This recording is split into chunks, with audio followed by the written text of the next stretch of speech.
are very concerned about jobs for obvious reasons.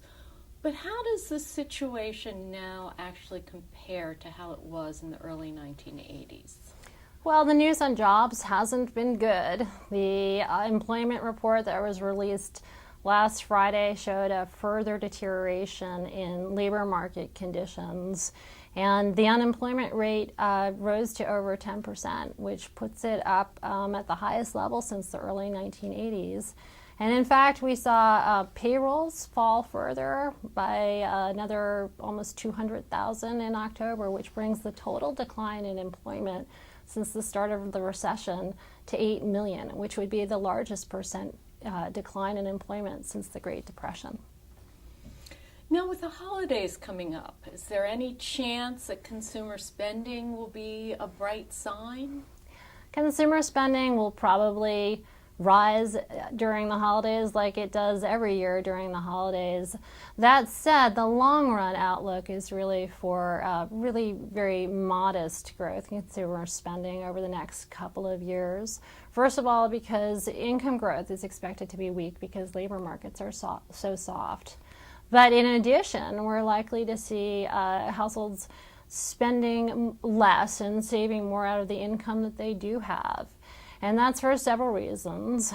First of all, households have suffered a massive decline to their wealth because of the big falls that we've seen in house prices and corporate equity prices. So households are going to need to feel like they need to save more to rebuild that wealth. In addition, households are probably going to be saving more because the world just seems like a riskier place than it used to be. Now, isn't saving and isn't building more saving a good thing for this country, for individuals to be saving? Saving is likely to be one factor that explains relatively modest spending growth over the next couple of years, which should make the recovery slower than it otherwise would be. But in the long run, saving is a good thing. It will leave both households and the broader economy in a much more solid and sustainable position. For households, it'll mean that they're less subject to having problems when their income falls suddenly, and they'll be more able to service the debt that they take on. And for the economy as a whole, if we can increase national saving, that will help to rebalance.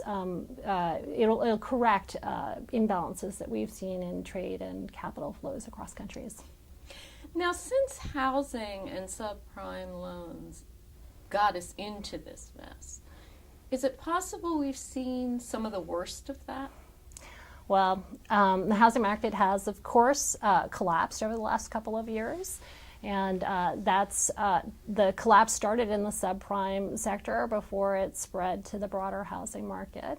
And in the last few months, we have seen some glimmers of improvement in housing markets. We've seen sales stabilize and construction stabilize. We've seen house prices turn up a bit.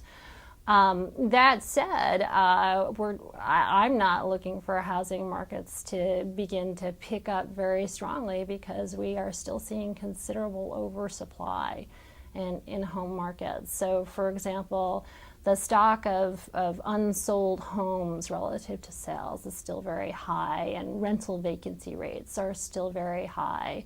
So that suggests we're not going to see a very quick pickup in housing construction. And on top of that, I think there's some downside risks associated with the foreclosure crisis, in that millions of homes are now in the process of being foreclosed upon. And when those foreclosures are completed, those homes may be dumped out on the market, which is going to make the oversupply conditions worse.